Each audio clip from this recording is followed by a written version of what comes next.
Ladies and gentlemen, welcome to the Business Brew. I'm your host, Bill Brewster. I'm joined today by Kyle Cerminara.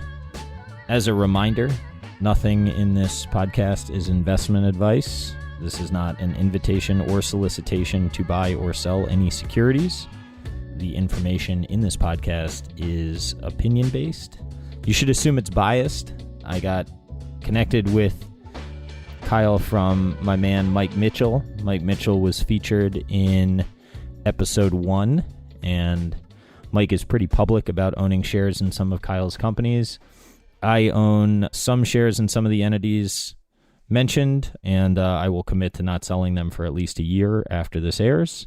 But that is the bias that I carry into this, and I obviously want my man Mike to do well, and I've gotten to know Kyle pretty well and thought that he would be a really interesting guest to feature on this podcast. So with that, Kyle, what are all your official titles? You know, really, I'm the founder of Fundamental Global. I founded Fundamental Global in 2012 with my partner, Joe Moglia, who was the chairman and CEO of TD Ameritrade. And ultimately, everything I do is as a function of being the founder and CEO of Fundamental Global. So all the portfolio companies that I'm involved in, are as a result of being Joe's partner at Fundamental Global. And, I'm the chairman of a number of public companies. I'm the president of a SPAC called FG New America, but they're really related to my role at Fundamental Global. I'm sure you're not tired at all, huh? It's not like you're working around the clock. This has been we've got a lot going on right now, as you've probably seen. So it's been a busy few weeks, but we had to fit it in. So I'm glad to do this. Thank you for carving out some time. For those that don't know, you've got in your public portfolio, you've got Ballantine, right? BTN. FGF is FG Financial, right? You've got Itasca, which is now Green First. So that's 3. And then you've got FGNA, correct? Yeah, the way I think about it is, we used to have a much larger portfolio. I'm a big believer in focus, and there's only so many things you can do. So we really have 4 portfolio companies that we're highly focused on, plus the SPACs. And, that's Ballantine Strong, ticker BTN, BK Technologies, ticker BKTI, what is now called Green First, which trades in Toronto under GFP.V, and, of course, FG Financial, ticker FGF. And under FGF, we have SPACs, which we are sponsoring, the first one being FG New America, which is ticker FGNA, which we announced an IPO in October of last year, and then we have already announced a definitive agreement to acquire a company called Opportunity Financial, or OppFi, which once we close that deal in June, will trade under OPFI. So after saying you're a big believer in focus and then rattling off all those entities, I have to ask, how is it possible to do as much as you're doing right now? We have great teams. Each one of those companies has their own CEO and a team underneath them. Ballantine's historically had over 300 employees and a CEO and CFO, and BK Technologies has its own team and board of directors, and it is a lot of work. Sometimes my wife asks me, why are you doing this? And I look back on it, and my kids ask me, why are you doing this? And my kids are now 12 and 10, and I look back and say, it would be great to spend more time with them, but it's true. It is a lot, but I'm pretty passionate about each of these companies. And we started out to make money in them.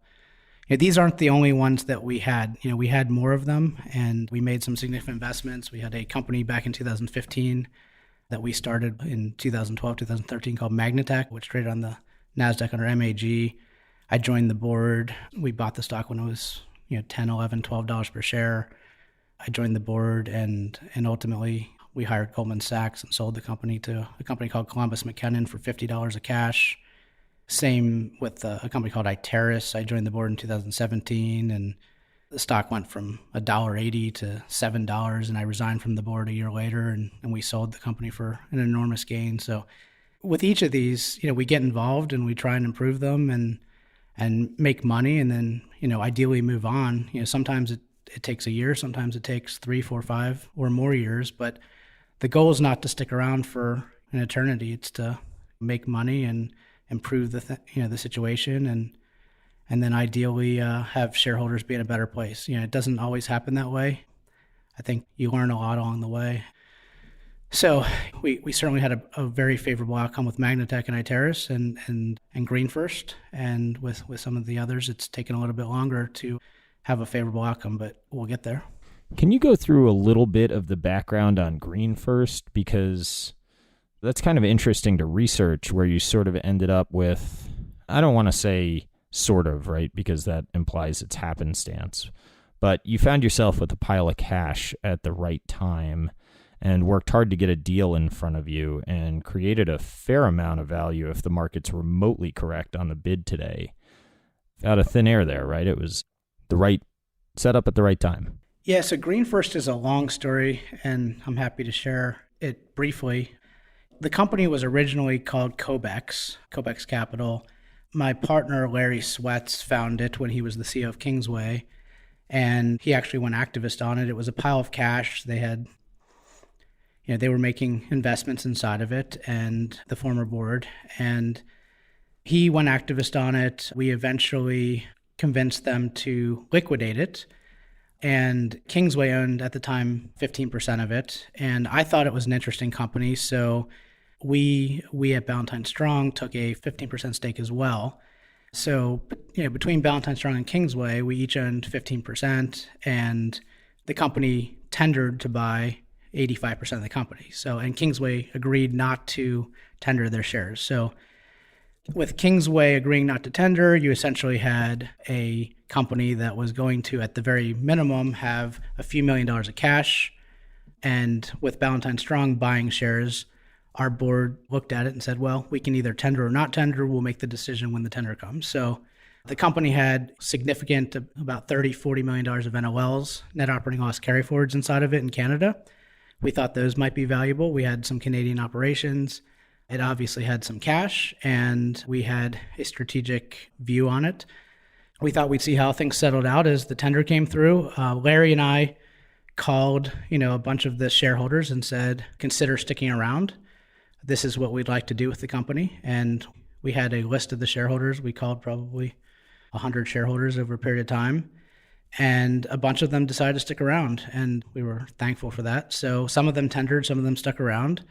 And that resulted in Ballantine owning a third of the company, Kingsway owning a third of the company, and then some very thoughtful shareholders that stuck around owning a third. And that was at, I'm going off the top of my head, call it like 50 cents a share. 56 cents a share at the top of my head. At 56 cents a share, we had cash. We had probably $1.50, $2 a share of NOLs. And we started looking for something to do with that cash. In Canada, the laws are pretty open-ended about what you can do. So we started looking for some opportunities. Kingsway was in the middle of sponsoring a SPAC. I had no idea what a SPAC was. Larry called me. I had 102-degree fever and said, are you interested in participating in the back end of a SPAC? And I didn't know what the back end or a SPAC was. And yeah, what end am I on and what is this? Yeah, so I was like, what is a back end? What is a SPAC? And I've got 102-degree fever. Leave me alone. So he walked me through it over 2 or 3 days. We worked about 20 hours a day with me, having this awful fever. And I was like, this is the most fascinating thing I've ever seen. And I was like, this is an insane deal, but I need to protect shareholders. Of Itasca Capital. So we put together, I sort of represented shareholders of Itasca Capital. He was focused on the SPAC. And so can I just real quick, so Itasca was your slice of the deal that you encouraged shareholders to stay around for? Yeah, so we changed the name of Cobex Capital to Itasca Capital. I'm sorry, I left that out.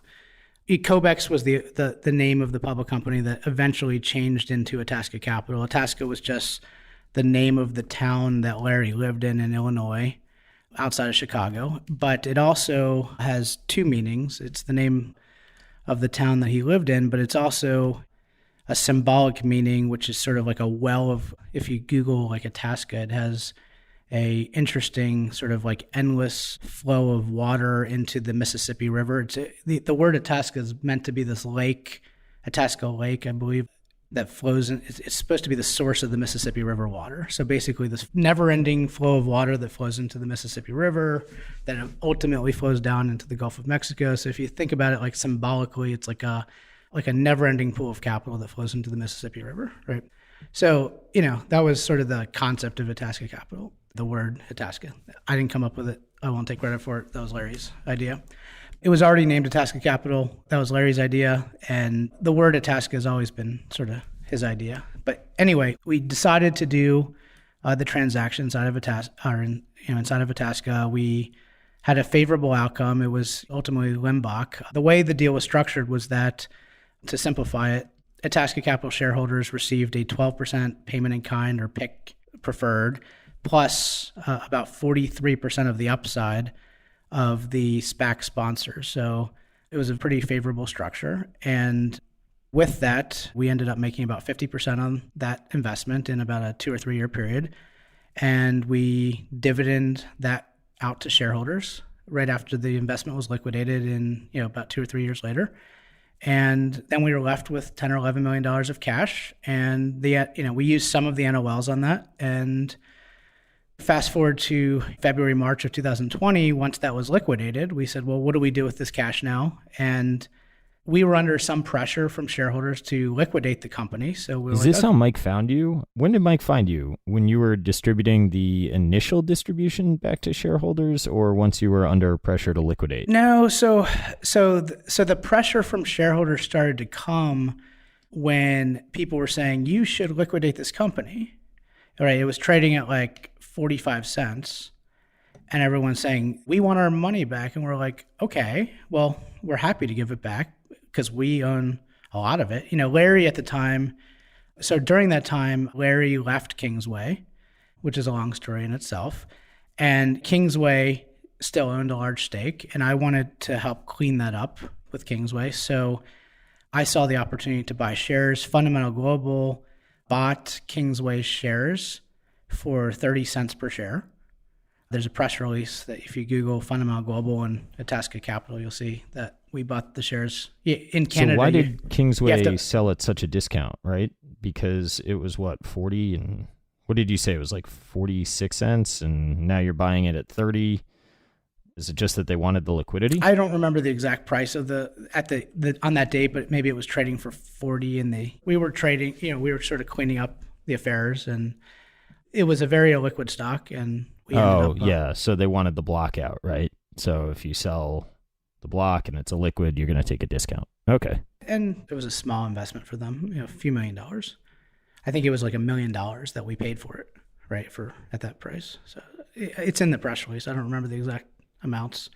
And then Larry also, he had Kingsway RSUs and shares, and he swapped his shares for Kingsway at that price, or for Itasca Capital at that price. So we were thinking about just liquidating the company because everybody was saying, hey, you got to liquidate. That's what people do, is they pressure you to do things you shouldn't do.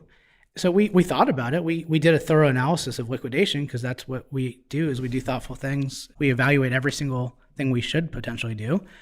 And, we hired attorneys to look at what does a liquidation look like? And it was expensive. In Canada, it takes 2 years to liquidate a public company, a minimum. You're required to keep a public company public for 2 years before you're allowed to shut it down.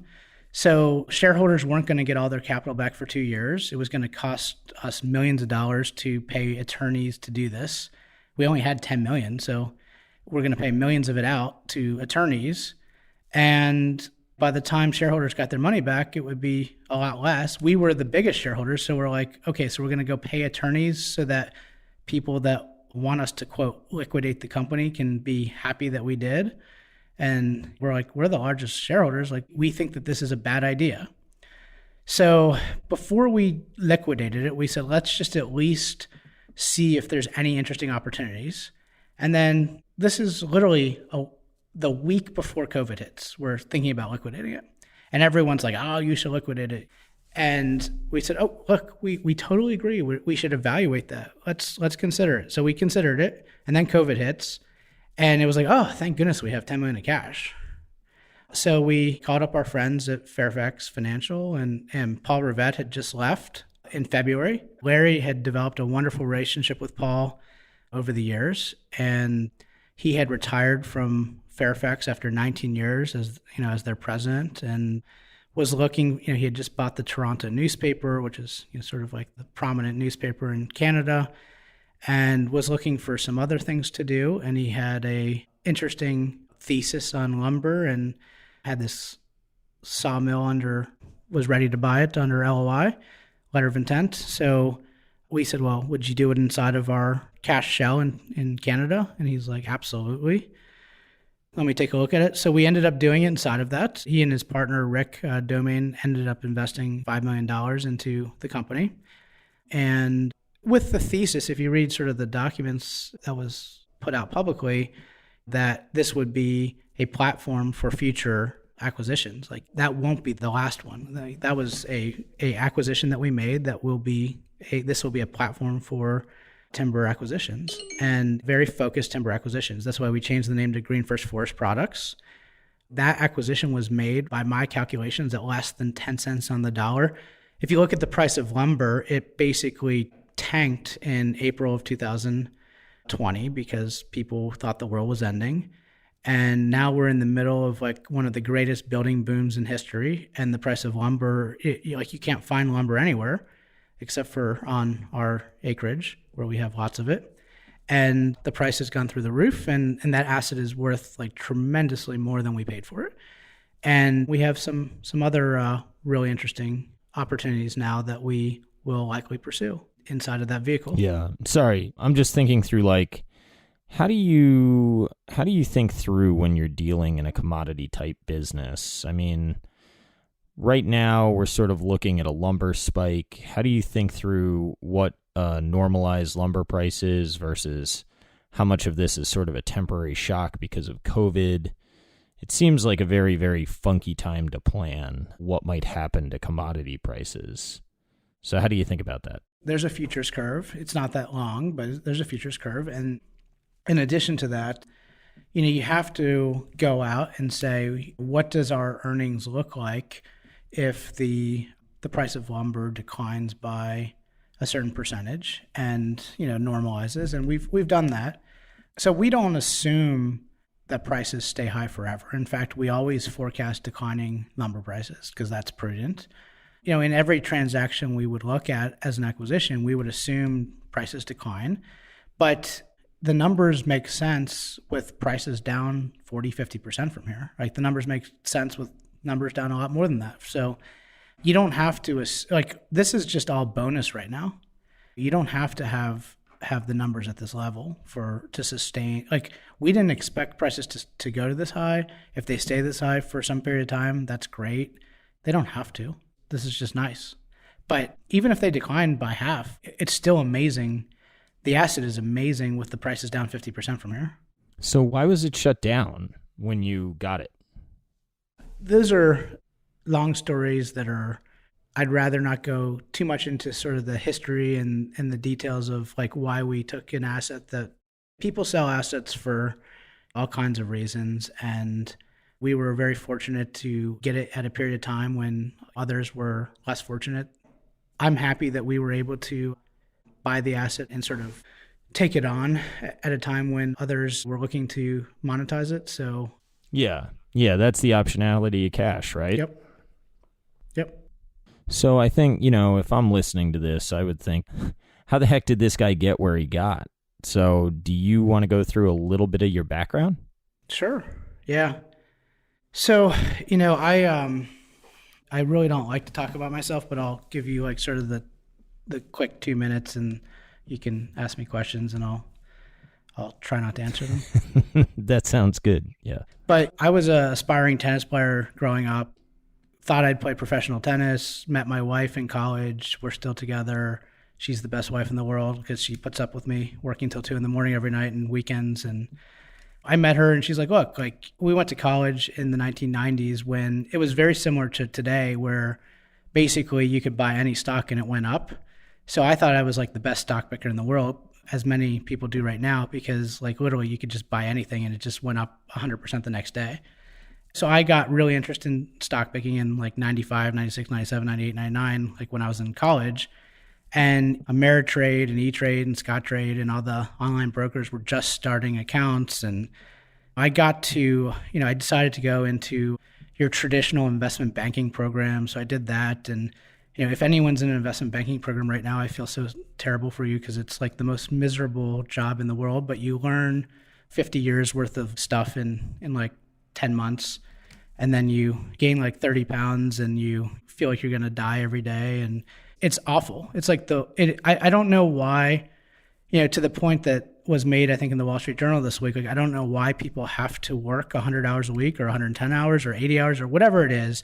People do work an unusual amount of time as an investment banking analyst, and it shouldn't be minimized, like how awful that job is. Because it's exciting too. As like a 21 or 22-year-old, like you're put into all these like bizarre circumstances where you're presenting to boards of directors on like why they should merge with this company or that company. And you're like, well, I was like at a fraternity house like last month, and now I'm presenting to a board on why they should merge. Like, how is this possible?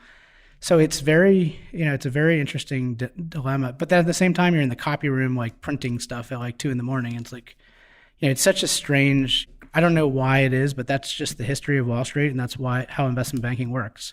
The thing I never understood, man, was I would watch those guys and they'd sit around from like, I don't know, they'd probably get to the office at 10, right? Because they were working until 3:30, 4 a.m. or whatever. So they walk in at like 10 and they're not doing much for most of the day.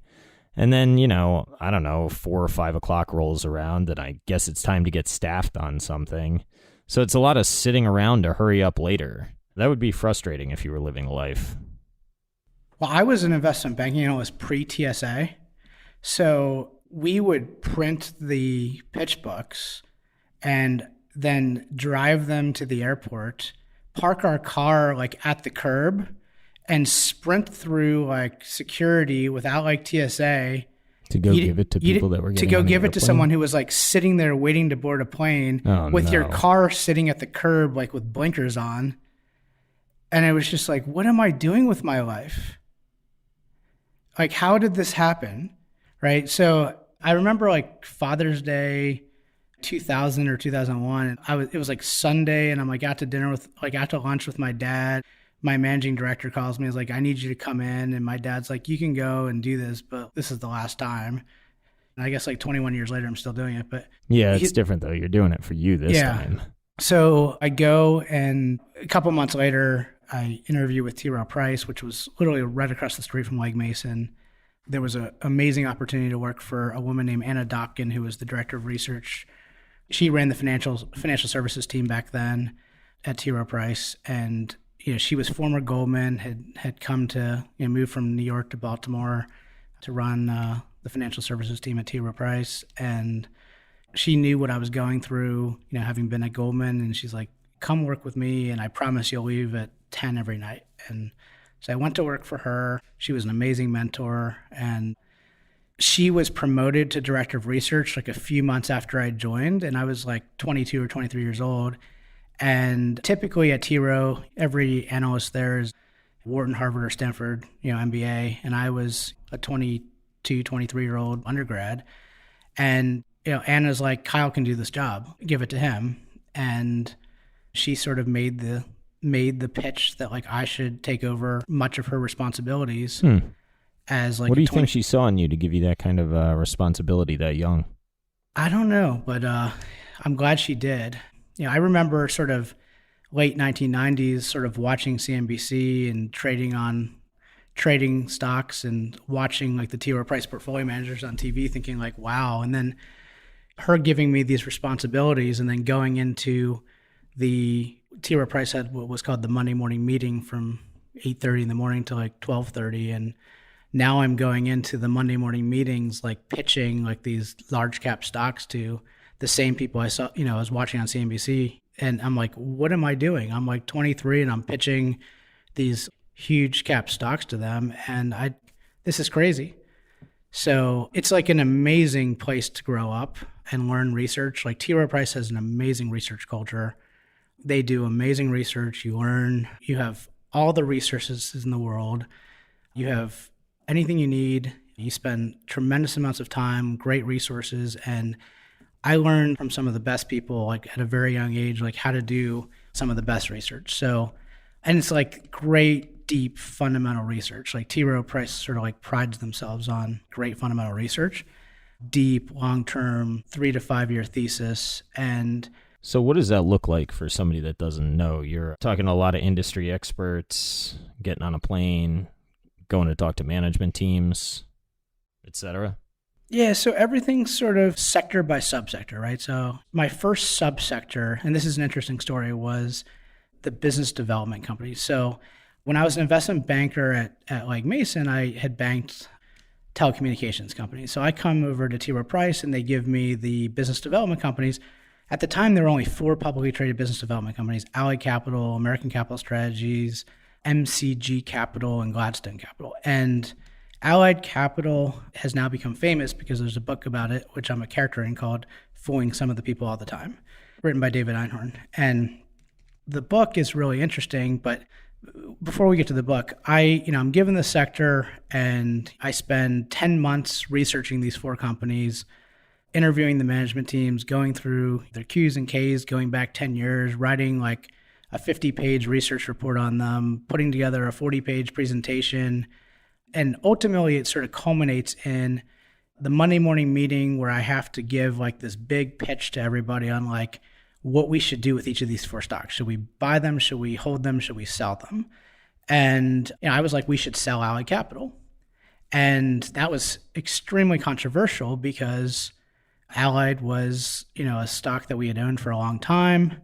We had a great rapport with management, but I knew the portfolio companies, and I was like, many of these portfolio companies are not companies that I think are valued appropriately. So, I and had because of that, you thought the BDC itself was overvalued? I thought the BDC was overvalued because I had banked a bunch of these telecommunications companies, and I knew that they were toast.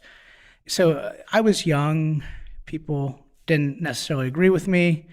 And we sold a little bit of the position, but we didn't sell the entire position. So I got a sort of like, okay, good job. We'll sell half the position. We'll sell half the position, but we won't sell the whole thing. But we did sell some of the position. And David Einhorn, who wasn't a well-known commodity back in, not many people knew who he was back in 2001. They were starting to know who he was, but he was running $1 billion fund.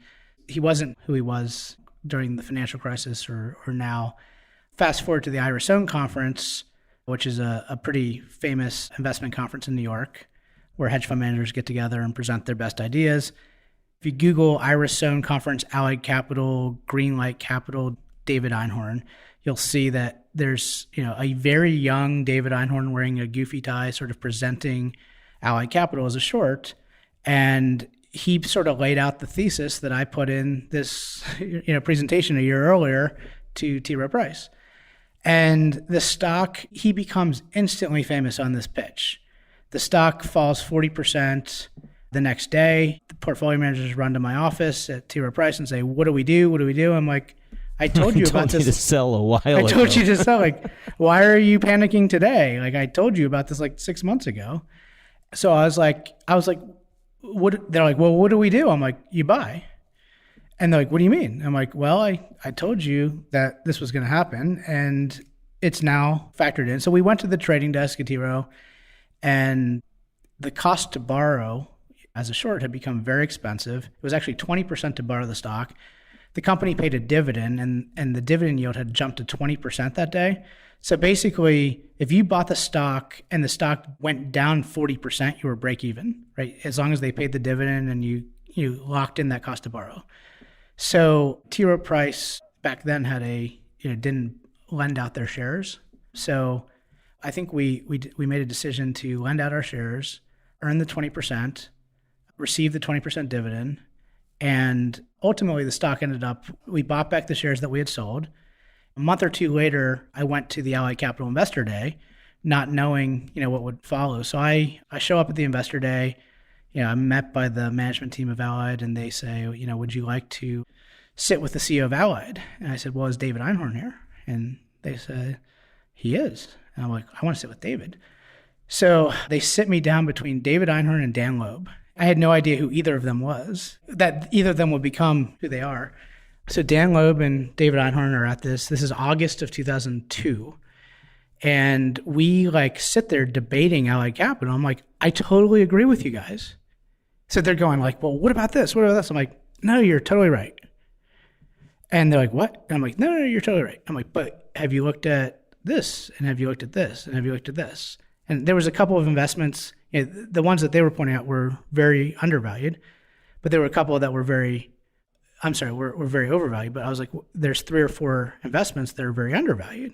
One was called Wyotech, which was an education company that I felt that they were holding too low. One was a CMBS portfolio that I felt was held too low. One was a company called Hillman, which I felt was held too low.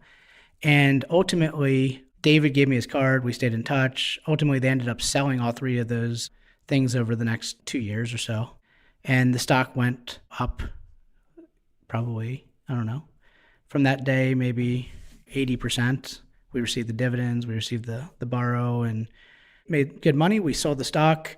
During that time, I had met Joe Mogul. I had lots of other investments, Ameritrade. I was an analyst covering Intercontinental Exchange and CME and all kinds of other... Those are some cool businesses to cover back then. So a lot was unfolding, right? Yeah, so I basically transitioned my career more into fintech, and it was really exciting period of time. I met Jeff Sprecher, who's now the chairman and CEO of Intercontinental Exchange, which owns the New York Stock Exchange, right when he was pre-IPO, became his largest shareholder, still have a relationship with him and his wife. And, it was a really neat investment. I was the biggest bull on ICE, the biggest bull on CME, the biggest bull on NYMEX, the biggest bull on, basically all the exchanges. I mean, there were other big bulls. There was a group of us that were probably 10 or 20 of us that were great people that are still some of my best friends today, that all of us made tons of money in these stocks. And so I don't want to just say it was just me. There's about 20 of us that just did extremely well. And Ameritrade was a unique one. So I was given sort of the online brokerage sector next, and Joe Moglia comes into the T. Rowe Price, and that's where we met. So we met probably 2001, 2002. And if Joe would go into T. Rowe Price now or to other places, he gets a pretty big audience. Back then, it was just me. And we met, and it was a $700 million market cap. When they sold to Charles Schwab today, it was a $20+ billion deal.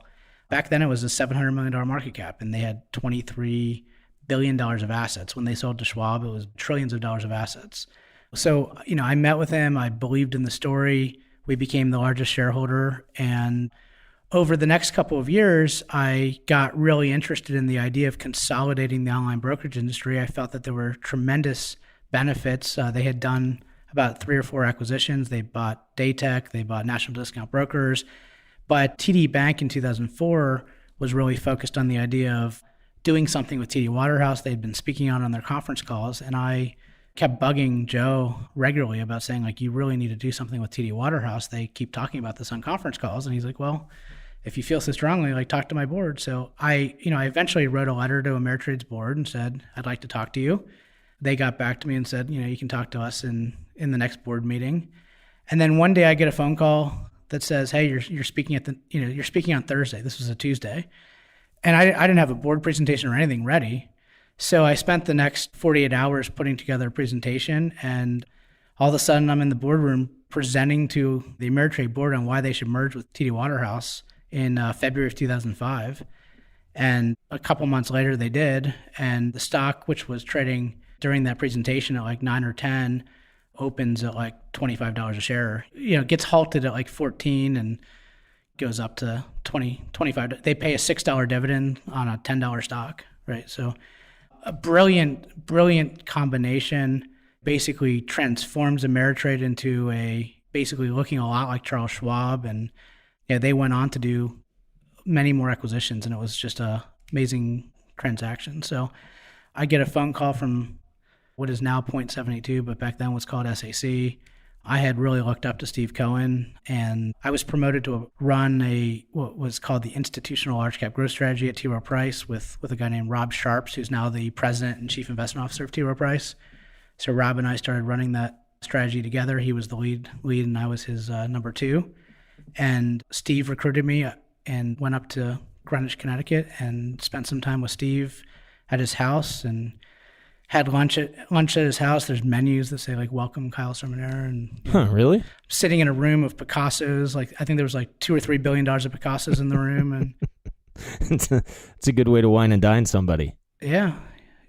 So you're sitting in a room full of Picassos, and I don't know if you remember this, but Steve Wynn famously stuck his elbow through a Picasso, like a $140 million Picasso, maybe like 10, 15 years ago. And Steve Cohen had already bought the Picasso. Picasso basically painted 3 really famous paintings in one weekend, one on a Friday, one on a Saturday, and one on a Sunday. I'm sure I got that wrong, but that's the way I remember the story. And Steve Cohen owned the one that was painted on a Friday, and he owned the one that was painted on a Sunday, and he wanted the one that was painted on a Saturday, and Steve Wynn owned it. And if I'm getting the story wrong, I apologize, but I think it's pretty close to accurate.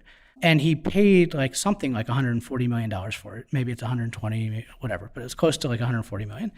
And Steve Wynn was having like a party at his apartment in Las Vegas, and I guess like it was a crowded room, and he accidentally bumped into the Picasso. How in the hell does that happen? I don't know, but like when you have a lot of Picassos and you have a crowded room, like you sometimes stick your elbow through a Picasso. Yeah, so, I guess I wouldn't have the crowded room around Google the Picassos. Steve Wynn Picasso elbow or something, whatever. You'll see like this. I mean, I vaguely remember this story. It's just shocking to hear it out loud. Yeah, so I'm sitting having, lunch in the room where the Friday Picasso and the Sunday Picasso is, and I'm like, well, where's the Saturday Picasso? I want to see the Saturday one. And of course, it's being fixed by, apparently there's people that fix Picassos, when people stick their elbows through it. So right. It sounds like a lot of downtime and then some very important uptime. Yeah, so 30 minutes into my conversation with Steve, he's like, well, when are you going to start? And I'm like, what do you mean? I'm like, I work at T. Rowe Price. And he's like, no, you're coming to work here. And he's like, we'll work out the details. And I was like, no, you don't understand. Like, I'm happy at T. Rowe. And he's like, nope, you're coming to work for me.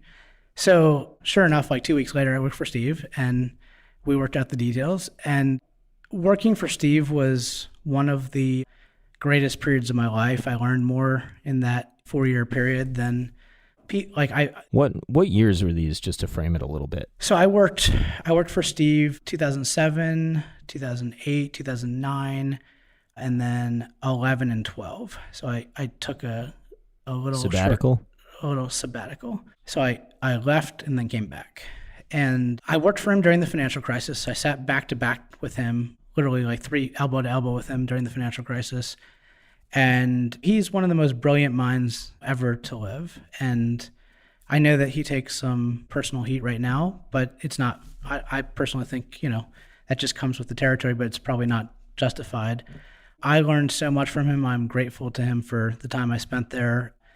I still have a good relationship with him, and as do most people that worked for him. But it's amazing how few people that worked for him will say bad things about him, because he's actually a good guy.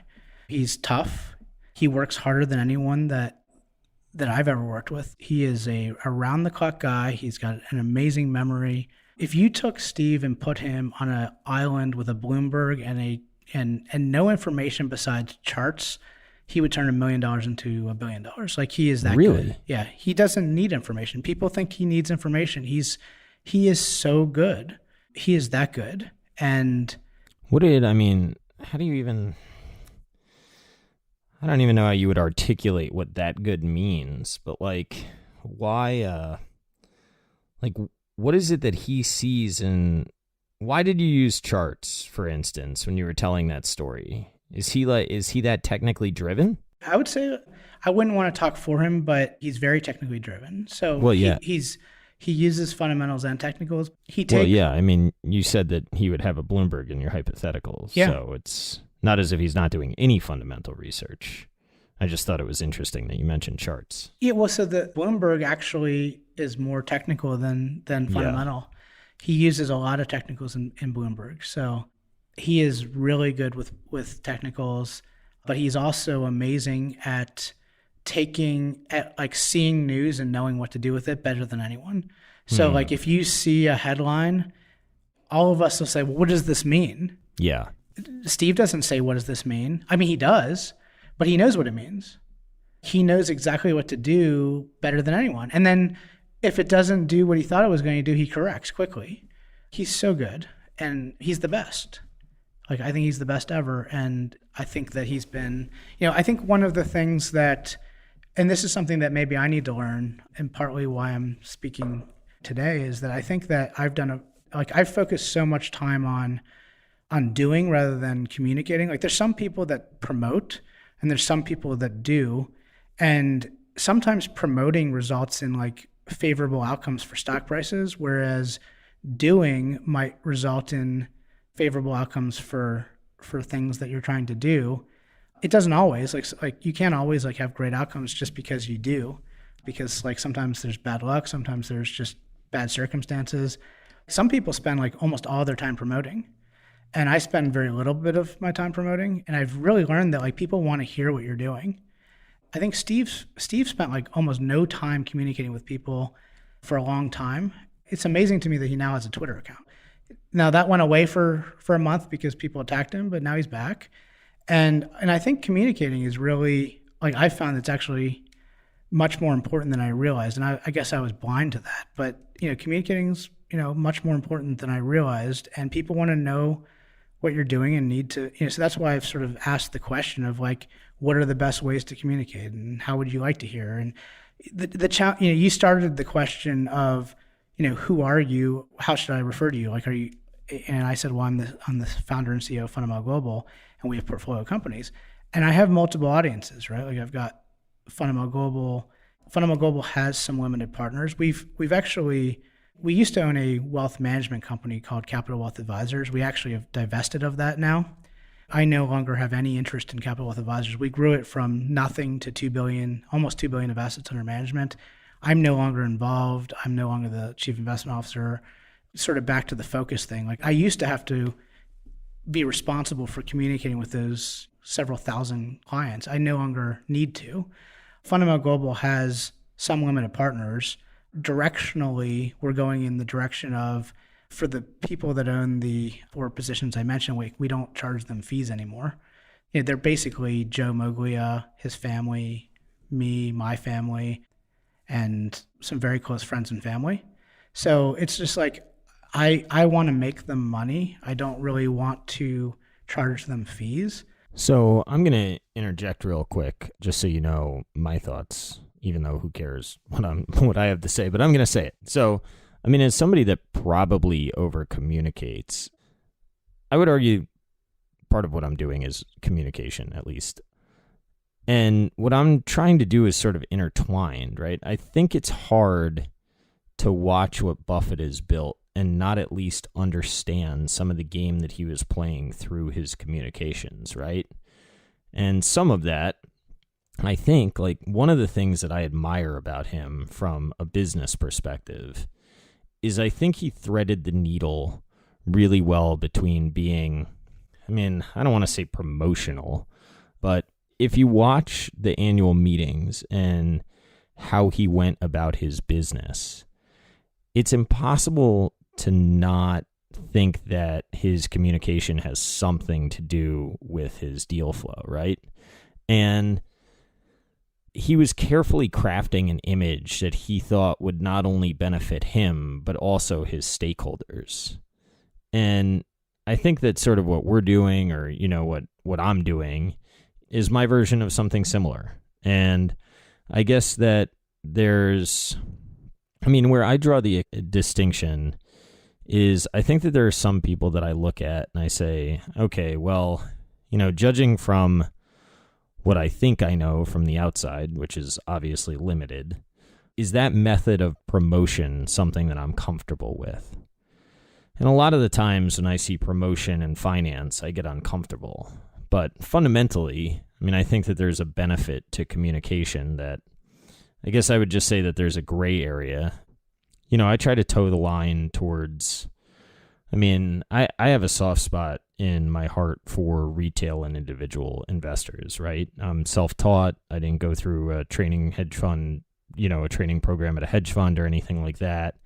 So I just try to make sure that I do my part to try to keep people away from the shills to the best of my ability.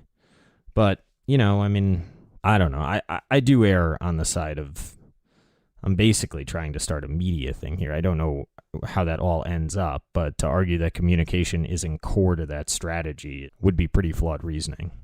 No, I agree. And back to what you were saying about Buffett. So like I've observed it, and I was actually I've gone to almost every annual meeting since 2007.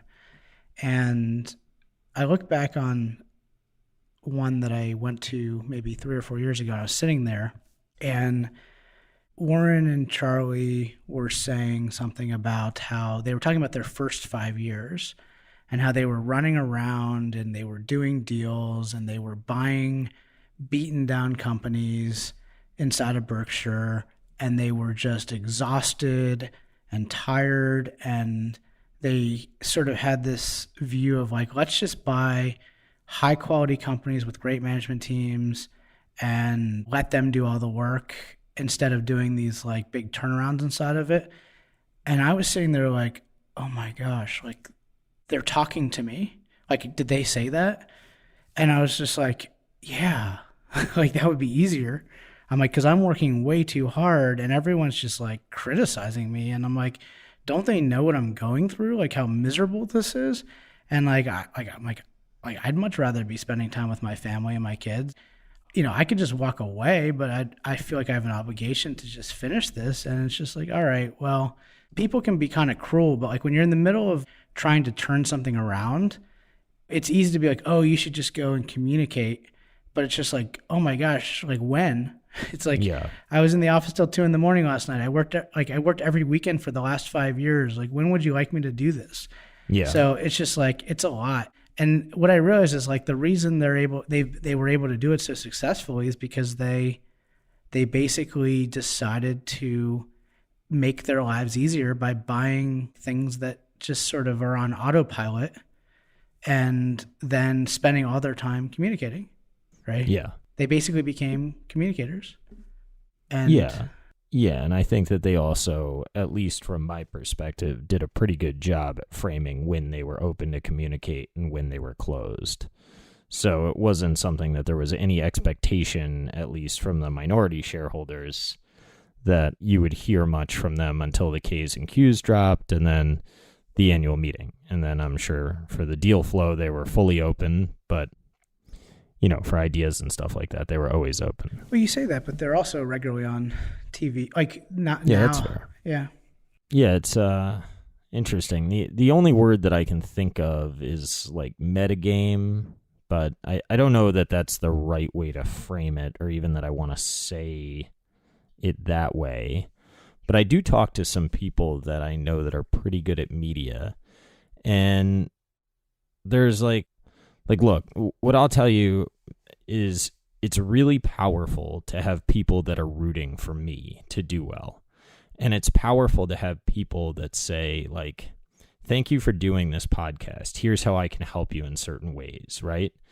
And it comes in different forms. Like, I was talking about supply chain the other day, and somebody that follows me and listens to the podcast and works at some docs said, you just told me, like, I'm happy to hop on the phone with you and tell you what I see that's going on, right? And like my personality does better when I'm talking to people and doing the scuttlebutt part of the job.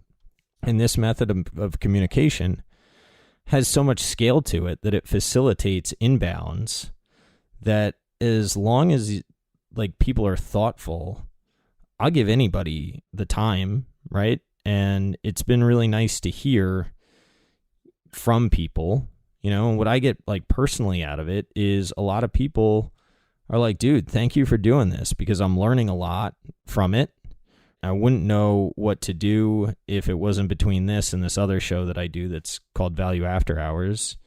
Like I think I'm helping some people, and in doing so, sort of they're trying to help me out too, right? So I don't know where the world's going. I don't know how much downside you have from social media, or I should have I have or whatever. But the benefits that I've seen have exceeded the cost so much that, I don't know, maybe it's because I don't have the network that some other people had coming out of college, right? And this is kind of my way of building out the network, but it's really worked for me, and I'm really grateful that people are listening and enjoying themselves. And I get a lot of benefit too. Yep, no, for sure. So back to your experience, when you heard Warren and Charlie talking, were you into the Ballantine? You went activist on Ballantine in 2014. Is that fair? It's fair, but it wasn't. I'm not a big believer in going activist. As I'm an activist, but I don't. You learn a lot over a period of time, and I think activism is disruptive. I didn't want to go activist on Ballantine, but I wanted to be active in Ballantine. So okay. There's a difference. Yeah, like constructive as opposed to just passive. Yeah, so I met Ballantine, and I left 120 voicemails for Ballantine before they called me back. I sent dozens of emails before they responded to an email. I just kept calling and emailing, and no one would call me back. And I filed a 13D showing 14% ownership, and they wouldn't talk to me. And I'm like, I'm your largest shareholder. You won't speak to me. Why did you buy such a large stake when they wouldn't even speak to you? Because I had such a great margin of safety in the company from the financials. So I felt like very good about the margin of safety. I had done tons of work on the company, and who was running it was irrelevant to me. I mean, it was part of the equation, but it wasn't necessary. I felt like the Graham and Dodd nature of it was good enough that it was so undervalued that I wasn't concerned about the management. I wanted the management to be good. I mean, looking back on it, it's a great question. If I could do it over again, I probably would have spent a lot of time with management, because some of the things they did, for example, buying Convergent, cost me lots of time and money. And I would have stopped them from buying Convergent. For those that don't know, that Ballantine you bought the screen business, right? It's like a movie screen business. It's got an exclusive with IMAX. And yes, so the movie screen business, you wouldn't know it now but it's a wonderful business. Like, it's a nice cash flowing business. Should it be a public business? That's a great question. But it's a wonderful, like, little cash flowing business. The former board went out and bought a company called Convergent from Sony when it had over 40 million of revenue. By the time I joined the board, it had 17 million of revenue. So they had crashed revenue from 40 to 17. It was losing tons of money, and the value of the business, like, it was all non-recurring revenue. It was a disaster by the time I got there. And I knew that when I joined the board. So I was inheriting like a mess. And this is one thing I'd caution people, is that when an activist takes over a microcap company, you should expect like the next 2 to 3 years are going to be a total disaster.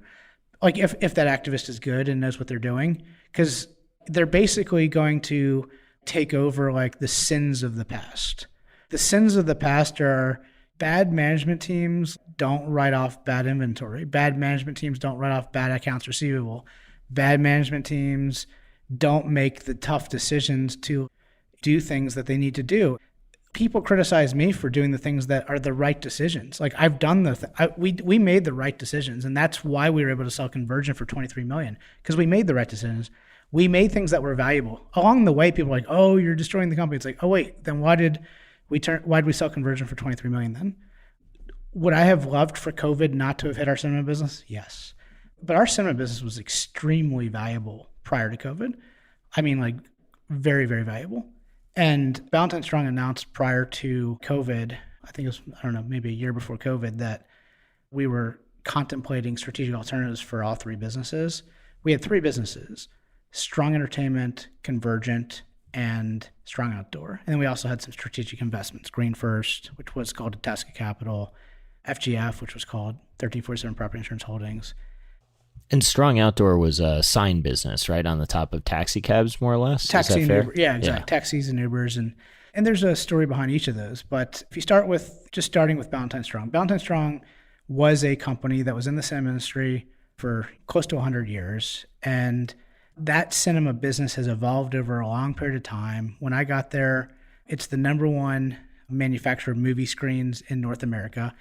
We have a 80 some thousand square foot plant up in Joliet, Quebec, which is a really neat town if you ever want to go up and visit it. It's really cool. No one speaks, I shouldn't say no one. Very few people speak English in Joliet. So if you go out to lunch or dinner there, bring your French translator. That's nice. So you like keep the culture in a town like that. Oh, it's amazing. Like you feel like you're in France. It's even, I would say there are fewer people speak English in Joliet than in France. Like it is like really out there. And it's just a really neat town on a river and just a wonderful people there. And, so we have a neat little factory up there. It's a factory town and wonderful, loyal employees that have worked for a long period of time for the company. We have our own proprietary paint, which is like the secret sauce behind making movie screens, part of the secret sauce. So there's only one competitor in the world that really can make a quality movie screen like we can. It's called Harkness. They're based in Ireland. And they dominate Europe. We dominate North America. And we share shipping costs are just too darn high, right? I mean, They're how high. would you ship an IMAX screen? Well, so we ship IMAX screens because we make every IMAX screen in the world. So every IMAX screen in the world is made by us. Without going into like all the details of like an IMAX screen, there's no one in the world that can make the quality of a screen like strong. And IMAX has partnered with us, on that for like 20 years. And, it's you ship very... it in pieces? Nope. You have to? No, it's rolled. One screen? It's rolled. Okay. That's amazing. Yeah, it's rolled and it's typically done on a large boat, but if it needs to be there fast, it's... And look, Strong now has a facility in China. Now, we don't have any of our intellectual property there. It's all of our intellectual property is in Quebec.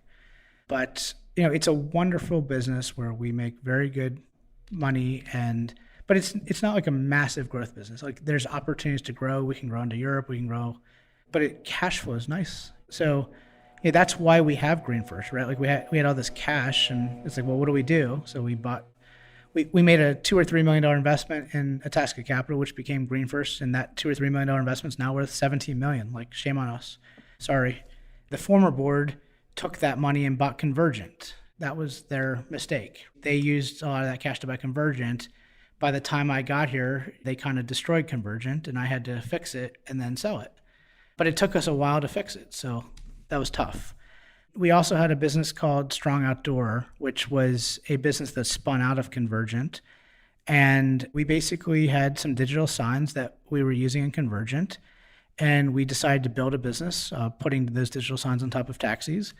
And, we saw Google Ventures partnering with a company called Firefly. Really smart Stanford MBAs, received $50+ million in venture money, most notably from Google Ventures and NFX and a few others. And we said, you know what? They're super well funded. They're brilliant. They've got great technology. They're aggressive. Like they're talking about like the things that Uber did, like that they're going to do the same things. We should own shares of them. We like these guys rather than compete with them. So I was like, you know what? I don't want to compete with these guys. I want to own them. So I called them up and I was like, or one of my employees called them and said, why don't we partner? And we put together a deal. And we said, you know what, we don't want to sell to you for cash. They had lots of cash. We said we'd rather sell for stock because we see huge upside here. So we took a convertible preferred, and the preferred nature of it protects us to the downside, meaning that if for some reason they sold for less than the value of the common stock, we get our $13 million principal back.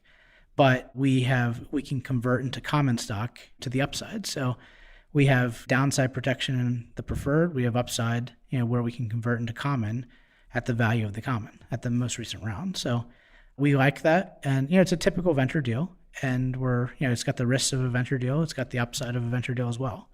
So, it's a cool concept. It's digital signage that you're going to be able, like an Uber driver would be able to put on top of their Uber. And then it's like geo-located advertising. Is that accurate?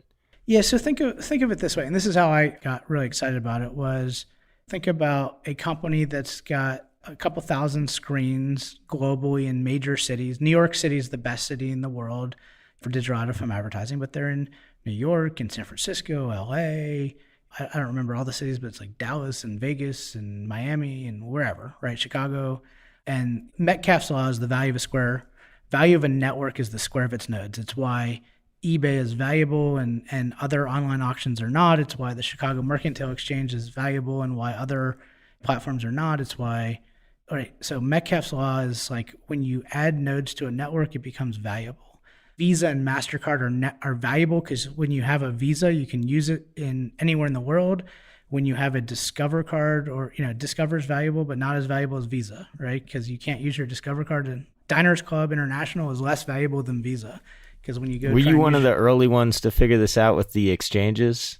Yeah, it's Metcalfe's law. So you add nodes to your network, and it's valuable. It's why Facebook is valuable. It's why does it decline after a certain critical mass? Nope. Really? Metcalfe's law, it's exponential. The more nodes you add, the more exponential in value. I mean, that makes sense. It just seems like you would get to an incremental point of diminishing marginal return, but... No, it actually accelerates. Each node adds more value. I mean, that's a math exercise that I have to think through what you're saying. So yeah, like at Facebook scale, for instance, the next user seems like you've sort of hit the scale that you need, but I'm sure mathematically I'm wrong. Well, mathematically you might be right. I need to think through that. But the whole concept of when a network is growing fast at the beginning, 2 nodes is more valuable than 1. No, 100%. I can totally understand that. You get to several tens of thousands of nodes on an advertising network, and you have amazing software and technology, and you make it available to advertisers, and then you make it programmatically available. And you think about YouTube, all the different types of ways that Google allows you to advertise through YouTube, through Google Search, through other ways. And then you make Firefly one of those options. You can see how valuable that could be if you can advertise on YouTube, you can advertise on Firefly, you can advertise on Google Search, you can advertise in other ways. So that's the holy grail. Makes sense why Google would want to partner with them, right? You can see, yeah, so it's an advertising network, right? Yeah. And it's an advertising network that becomes extremely valuable when you add nodes. So in order to make it valuable, you have to add nodes, and that's the future that I see is they add nodes. They have their own proprietary screens. Their screens have all kinds of embedded technology that goes beyond advertising. They have weather forecasting inside of it, right? Because they've got these moving vehicles that have. There's all kinds of data they can collect. They can collect traffic patterns, right, that they can use for all kinds of interesting information. Like think about Google Maps, right? Google Maps can use that information for all kinds of interesting things. So there's all kinds of information that you can use from the information that's being generated from Firefly. So we haven't gotten to that point. Right now it's an advertising network, but there's embedded technology inside of those digital signs that goes far beyond just advertising. And we intend to use it. That's cool. That's cool to be a part of. Yeah. It's a lot different than just like a print sign on a, I think everybody, well, I shouldn't say everybody. I associate just like a dumb sign on a taxi, right? But once you start to flip that to a smart sign, things can start to get kind of powerful.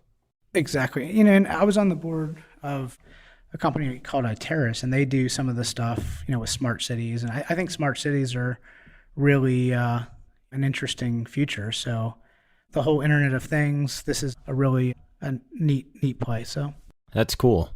So that's, Ballantine Strong's got some really interesting pieces. It's got a lot of cash right now. We have an interesting investment in GreenFirst. We have an interesting investment in Firefly. We have an interesting investment in FG Financial. And then we have the cinema business that, we mentioned that we were exploring all kinds of different alternatives for it. Publicly, we reiterated that in every conference call for a while. You can assume that we do what we say. So you can assume that I sort of ruined my life for a couple of years. And, deals take time. Like they don't happen like in 2 weeks.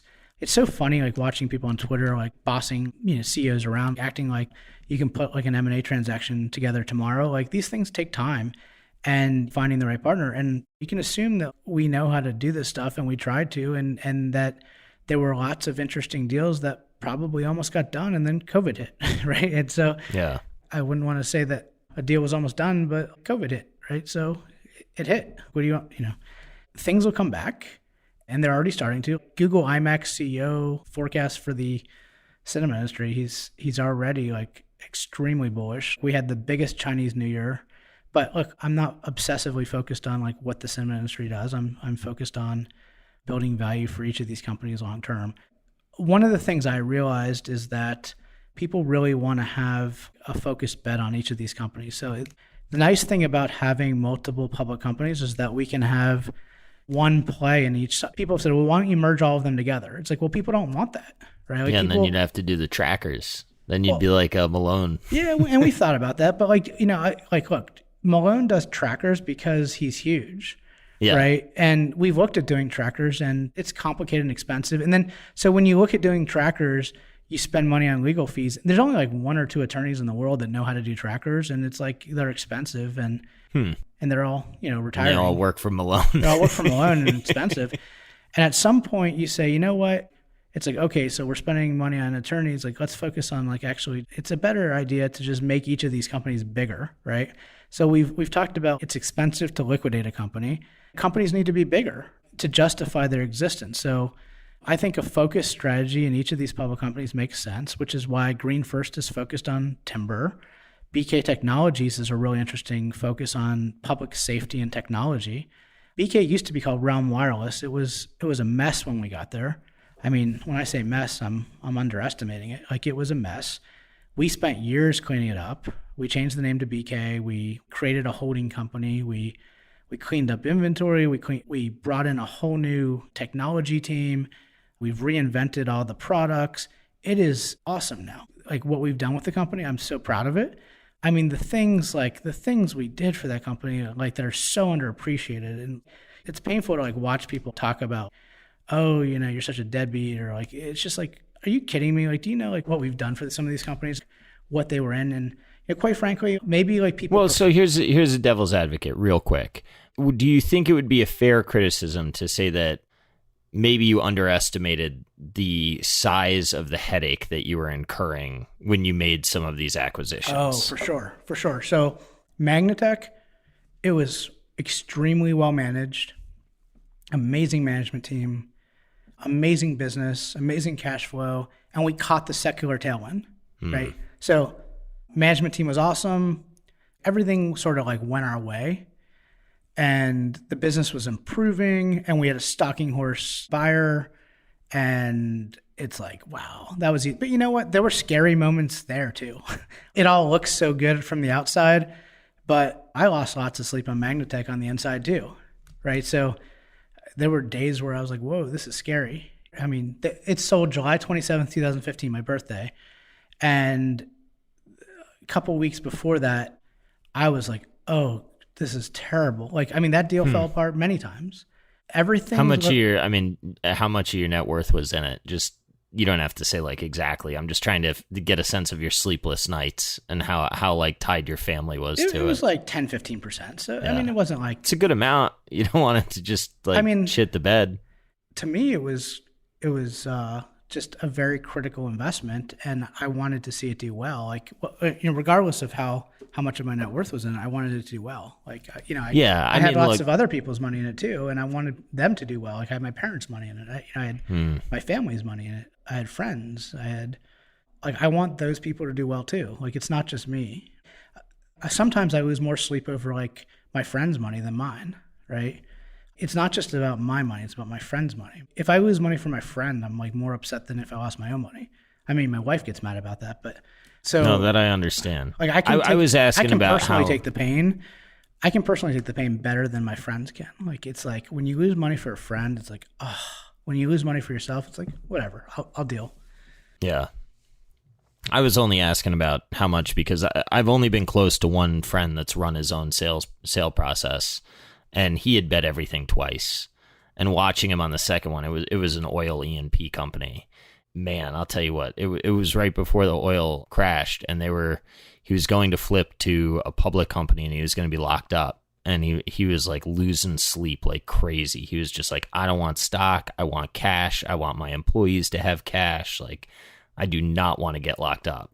And it was just kind of interesting to watch him. I mean, that was, it's funny when it was over, he said, I'm either going to retire for a while or do it again. And I was like, oh, you're crazy if you don't do it again. And now that he's been retired for 4 or 5 years or whatever, and seeing him happy, I understand how dumb I was on the outside saying like, yeah, just go do it again. Because I finally started listening to him when he was saying, do you understand how stressful this is for me? Like, I don't do anything except for this. What he was doing, he was a landman at his company. So he's flying around to like parts of Texas that you may not want to go to for a vacation, right? So, and then all the stress of having the employees, like you said. I mean, he was in it for the other people, not so much for himself. Yeah, and it's not just also investing people's money. It's also like people don't realize this. Like when you work for someone else, you can just quit, right? When you start your own company and you hire employees and you have people that, it's like it's painful to have to, think about the consequences of these people work for you and they came and bet on you, and if you let them down, they're not going to have jobs, and those are the kinds of things you lose sleep at night on. Like you're losing money for your family, you're losing money for your friends. If this doesn't work out, you're potentially losing jobs for people that left secure jobs to come work for you. Like it is all on your back. So, but it all worked out. So, do you ever regret leaving the hedge fund industry? Would it have been a less stressful life?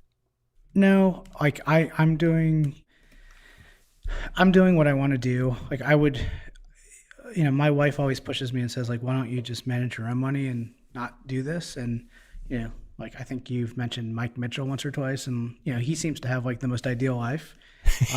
Yeah, like why don't I just Mike's do that? playing his cards well right now. Yeah, like I'm doing all the work and he's letting crazy people on Twitter pitch him ideas like Curate, and then he's outsourced some of it to you too.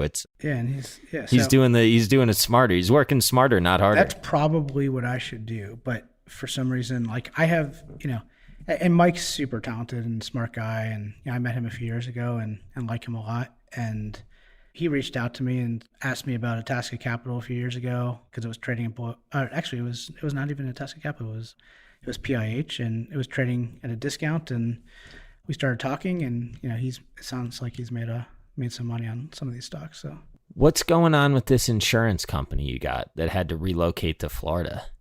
What happened in all that? Like how many of these, like, okay, here's my real question. Value investors, I think, see Buffett, hear the word insurance, say, I want to do that myself, and then get themselves into, I have heard of a couple people getting themselves into situations and being like, oh shit, this is way more complicated than it looked underwriting. Was that the case with the insurance company too, or not really? Sort of. So I'm not saying that that's what you've done. I hear it pitched a lot, and I'm like, I'm not sure that I want to get involved in that. Look, Buffett has a great setup on the insurance side. Others do as well, like Markel, Fairfax. Insurance is an interesting business, but it's hard. Insurance is a hard business. Like you have to really understand it, and it's not as easy as people think it is. So like this whole idea that you can just buy an insurance company and manage its float is a fallacy. We have a lot of insurance expertise. We understand the business. I've been a financials guy since 2001, right? Like I've been looking at financials my whole life. Larry Sweats is probably one of the smartest insurance people you'll meet. His background is really on like distressed, difficult situation insurance companies. So he really knows how to deal with like an insurance company that's got problems. And he's done really well with those types of situations and knows how to handle them. But the interesting thing about insurance is what I found is that in the US, it's different state by state. So every state matters. The regulators matter. It's a very political situation. It's very much in control of like what the regulator thinks about your particular situation. So, you have to write policies in the US. Like you can't just stop writing policies. You have to ask for permission to raise pricing. So you can't just raise pricing. So pricing is controlled. You can get away with raising pricing if you ask for permission, but your investment portfolio is very much, there are regulatory guidelines about what you can do state by state. And there's certain states that are good, there's certain states that are bad, and you really have to be careful. We thought the insurance business was interesting. We still think it's interesting. I think reinsurance is very interesting as well, but you have to be very careful and you have to be very knowledgeable. And I'd be very careful for people thinking they can do it if they have no experience. So, I mean, you see some of the greatest that have ever, I mean, like reinsurance particularly has gotten some people in a jam, right? Yeah. I So mean, reinsurance is a dangerous term because it means so many different things and people try and make it sound like it's one thing. And the types of reinsurance we're writing are like, I hate to trying to characterize it as one thing because it's not, right? So we look at bets that we think are prudent and we try and cap the losses, right? So we say, this is the amount of money we're willing to lose, right? So we're willing to lose $1.5 million, right? And no more. If you think about what a rating is, a rating from Moody's or S&P or other rating agencies is technically like a license, not a license. It's the idea that they're saying that you are creditworthy and therefore you can borrow money, right? So it's sort of like a measure of creditworthiness. And people don't think about that, right? It's a measure of creditworthiness. They think about it when they think about it with bonds, but they don't think about it when they are thinking about their insurance company. And the whole idea behind having a credit rating as an insurance company is that you can borrow. And borrowing in the context of an insurance company is putting on liabilities, which are insurance liabilities, right? If you put on lots of insurance liabilities, the more you put on, the more you can lose, which is why you get downgraded. And then once you get downgraded, you can, then your business is over. So we are not a rated reinsurance company, which means we have to post collateral. Since we have to post collateral, like we can't lose that much. Yeah, we can lose. I mean, I don't want to suggest that we can't lose. We can lose, but we are very careful with the amount that we can lose relative to if we were writing really risky reinsurance, which makes it possible to take a little bit more risk on the investment side because of the way we're writing the reinsurance. If we were taking, huge risk on the reinsurance side, then we wouldn't be able to take as much risk on the investment side. So it's a little bit better on the investment side because of the reinsurance that we're writing. We were taking, in Florida, Louisiana, and Texas, we were taking large insurance risk, and therefore we couldn't take large investment risk, right? We had to, minimize it. So it's the risk you take in the insurance portfolio on the insurance liabilities is directly tied to the risk you can take on the investment side. And if you take too much risk on the insurance side, then you can't take much risk on the investment side and vice versa. Yeah, that makes sense. Well, man, I don't want to take up too much of your time because I know that you're busy and working around the clock. So I'm just going to kick it to you and say, I don't know if there's anything that you want to cover off on. I don't know if you want to do a quick SPAC lesson or not. Well, let's talk about SPACs for a second. So I read a lot about people talking about SPACs and sort of saying that this is sort of a hot new trend that's going to go away. And SPACs have been around for a long time. They've been around for, 20 plus years. And they've only recently become mainstream, in the last, call it 12 months or so. So big name people are doing SPACs now. And I think in some cases, too many people are doing SPACs, right? So some people that should, celebrities and others that like really have probably no business doing SPACs or doing anything in business are doing SPACs. And I don't mean that to be a jerk. Yeah, it's just what's going on. I'm just saying, like, there's certain people that are doing SPACs that, like, Joe Moglia was the chairman and CEO of TD Ameritrade for 19 years, did 11 acquisitions that were all very successful, took a $700 million market cap and turned it into a $20 billion market cap. You look back at the track record on those 11 acquisitions, and they were all very well thought out. They were all very successful. He has a great reputation, and he ultimately sold Ameritrade to Schwab. I was his largest investor for many of those years. I've been his partner since 2012. We have a great relationship. I've been involved in many of the strategic decisions he's made over the years, and we now have a SPAC together, FG New America. We bought a company called OppFi. We're under definitive agreement. That deal, we filed our proxy. That deal should close sometime in June of 2021. And trades under the ticker FGNA. You look at it, it's a comparable company to Upstart. UPST is the ticker. Upstart's stock has gone from 20 to 140 in the last short period of time. amazing. I was watching a video of Upstart CEO talking about his business, and I'm like, this is a very similar business to ours. Their business is trading like 24 times revenue. Ours is trading like 2-3 times revenue. And it's very interesting to me, sort of the valuation disparity. And that comes back to like communications of like what you were saying. It's like they're communicating, and we probably should do a better job of that. So we will. And, sort of just getting the message out of like what our business is and what their business is and how we're similar and how we're different. And there's many similarities and there's some differences. And I think it's important to highlight both of those. But when you look at the SPAC market, there's a lot of SPACs out there. There's some questionable deals being done. Like I think when we looked at the number of deals that were done, I think, and don't quote me on this, but it's like hundreds of SPACs have come public. I think like something like 60, 70 deals have been, announced of those. And I think there was like 7 companies were profitable, right, of those deals. I think when we looked at those numbers, our OppFi was either the most profitable or like one of the most profitable SPAC transactions announced. So it was like I thought it was a very good deal, 10 times like 2023 earnings or something like that. So pretty reasonable numbers. Like we actually are very profitable in 2021. We're profitable in 2019, 18. So like there's a lot of discussion about like companies that are not profitable. And I think that's fair. That's fair criticism. One thing I do think though is that there's a discussion about like the SPAC market is sort of this fad that's going to go away, or that like I see people saying, well, it's like, I think the SPAC market is here to stay for a couple of reasons. One is I think it'll come and go. Like it's cooling a little bit right now. You see that just like the IPO market, it'll cool, it'll heat up again, it'll cool, it'll heat up again. Like that's normal for capital markets. So like it's not fair to say like when it cools off that like it's dead, or like yeah. The IPO market cools all the time too. Like it's not dead just because it cools. It's a viable alternative to the IPO market, and the IPO market's not dead. It's here to stay too.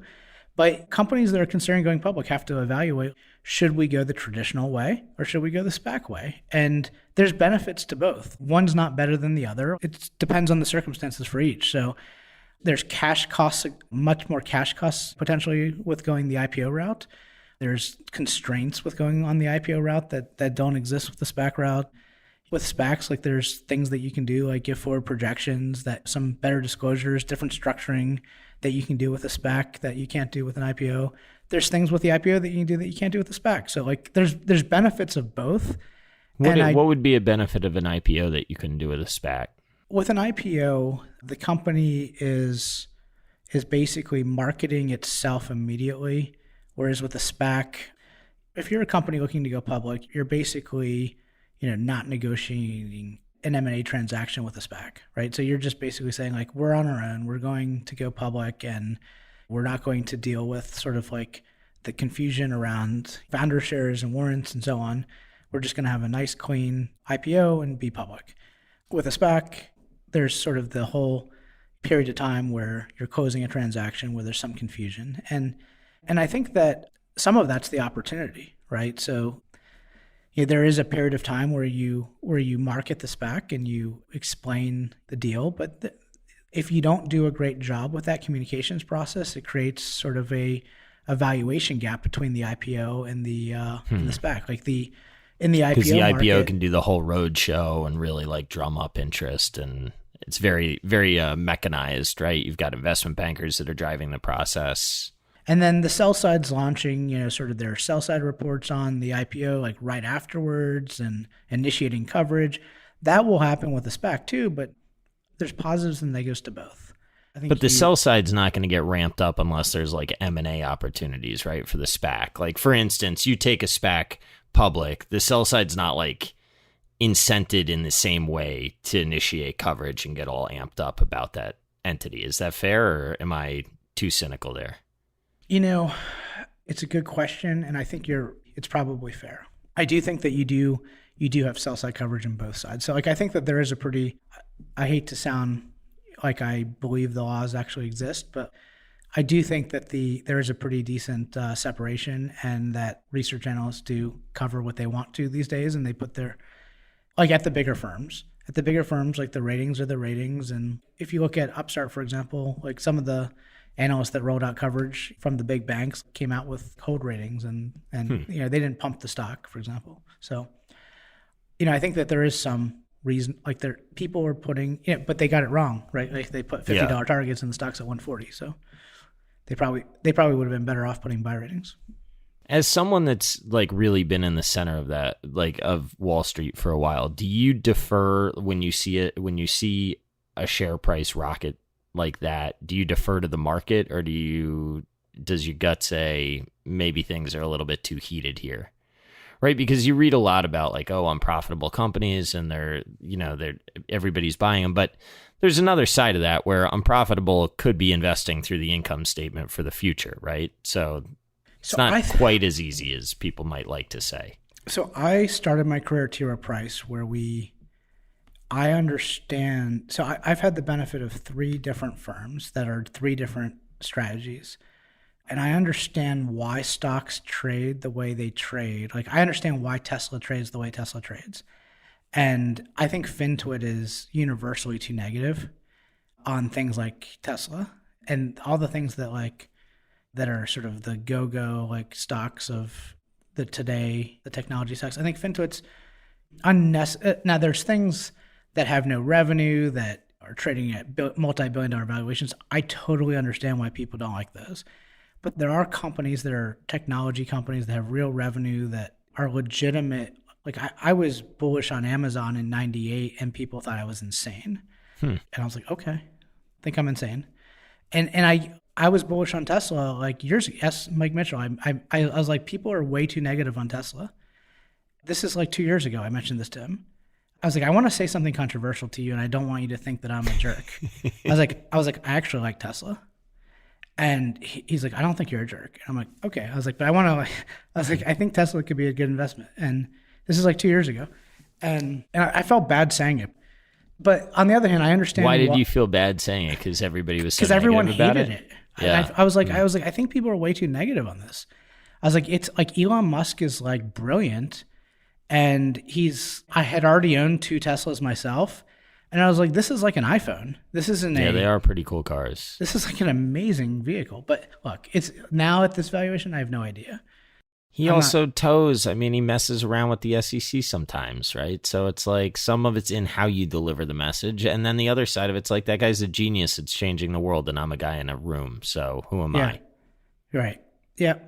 I think that universally, like there's reasons to be skeptical, and then there's reasons like if a company has 10 million of revenue and a $2 billion market cap and it's going to the moon, it's going to Mars or whatever, and it has no revenue, that's probably a reason to be skeptical. If it's got like a product that you love, like the Peter Lynch, principles of like, I love this product and it's trading at like 40 times earnings, but I love this product and it's growing like 30% a year, like it's probably okay to buy. Like, I don't know, like if you love the product, I'm not recommending anything, but like I'm saying like, you've seen that growth mindset and you implemented that at a firm, right? So that's why I'm sort of asking. Yeah, like you don't, at T. Rowe, like you don't have to be like, oh, it's 40 times earnings, I can't buy it. You can be like, I love this product and I can see all these other growth opportunities, and it's okay to buy things like that. You don't have to be like, oh, there's no way I can own this even though I love this product. Because sometimes you look back like 2 years later and the stock's up, several $1,000%. And you're like, why didn't I own that? Right. Yeah. And then some people liked Pelotons, and it's like, oh, I should have owned it. Or Netflix, like, I really like the product, I should have owned it. Like things like that. Or Amazon, like how obvious was that? Yeah. I mean, was Amazon I missed like it not the the entire most time? So I mean, it's easy in hindsight, but it's like, how obvious was Amazon? Like, come on, how obvious was Google? Like, but it's interesting that in your own life, you're more attracted, it seems like, to the margin of safety. Like Valentine, for instance, right? Yep. No, absolutely. No, and my point is like, but I do have Firefly inside of one of them. Yes. Right? Yeah. Right. And I do have Green First inside of one of them. And right. So some of these have really interesting things inside of them. We have OpFi inside of FGF. OpFi is an amazing investment, right? Yeah. Green First is an amazing investment. Firefly could be a really amazing investment. So the other point on, so that's sort of like the T. Rowe Price mentality. T. Rowe Price was like one of the original like great growth investors like years ago. They sort of like, this is like, I don't know when Mr. Price was alive, but like he was like one of the first like amazing growth investors. So that sort of like resonated through the culture. And then Steve has his own strategy, which is different, right? He's like very focused on like the short term, but he also, he has 0.72 Ventures. He owns the Mets. Like he's obviously able to make bets that you can't sell in, today. And then I worked for a Tiger Cub. I worked for Lee Hobson, who ran Highside Capital. It was a $5 billion at its peak, $5 billion Tiger Cub that's now his family office. That spun out of Maverick, and Tiger's a really neat culture. Like they are sort of a combination of like buy growth companies that have earnings that are going to like materially beat the consensus, and they do amazing research. And like I just really I learned a lot from Tiger. So that's cool. That's a hell of a career, man.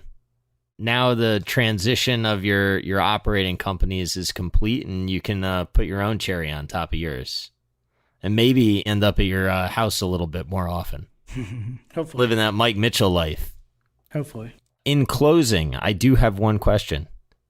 Okay. You have a Super Bowl champion on the board of directors. How'd that happen? So, a couple of ways, but mainly... Mr. Sue.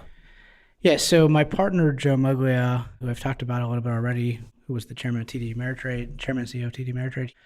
His story is an interesting one, but he grew up in the Bronx, became a...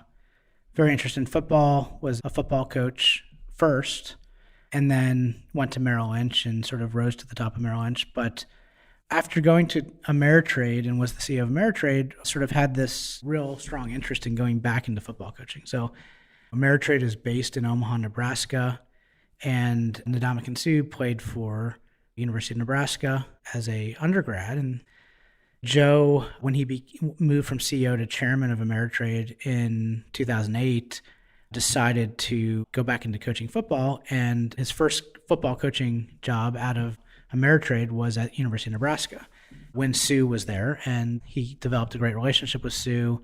He introduced us years ago, a long time ago, when Sue was much younger.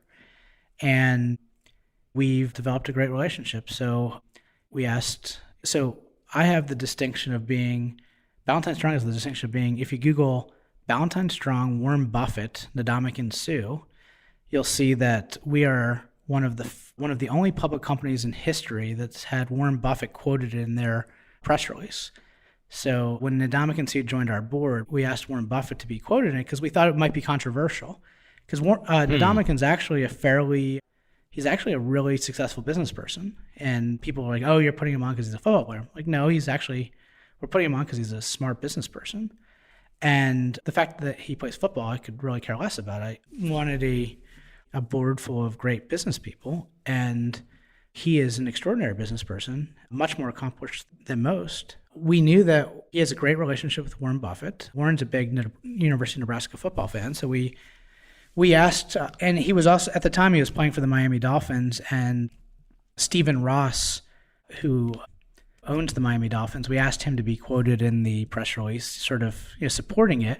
And he said, I'll be quoted if Warren Buffett will be. Oh, I like it. Sort of saying like, you'll never get Warren Buffett to be quoted. So I'll never be quoted. So we're like, done. So we asked Warren to be quoted, and he's like, of course I'll be quoted. So his quote was, I would never want to run against Ndamukong Suh for a board seat. And I'm not sure if that's the exact quote, but you'll see if you Google it in the press release. And Stephen was like, he agreed to be quoted? And we're like, yes. So then he had to come up with the quote. And so both Stephen Ross, the owner of the Miami Dolphins, and Warren Buffett are quoted in Ballantine Strong's press release. And Ndamukong's been on our board. He's a great board member.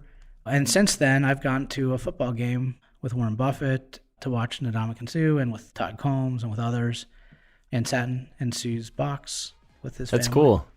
Yeah. That's a fun story. Yeah. All right. Well, good, man. I'm going to let you get back to your job because I know that you were up super late, and I appreciate you stopping by. And anytime you want, the mic's open to you. I appreciate it.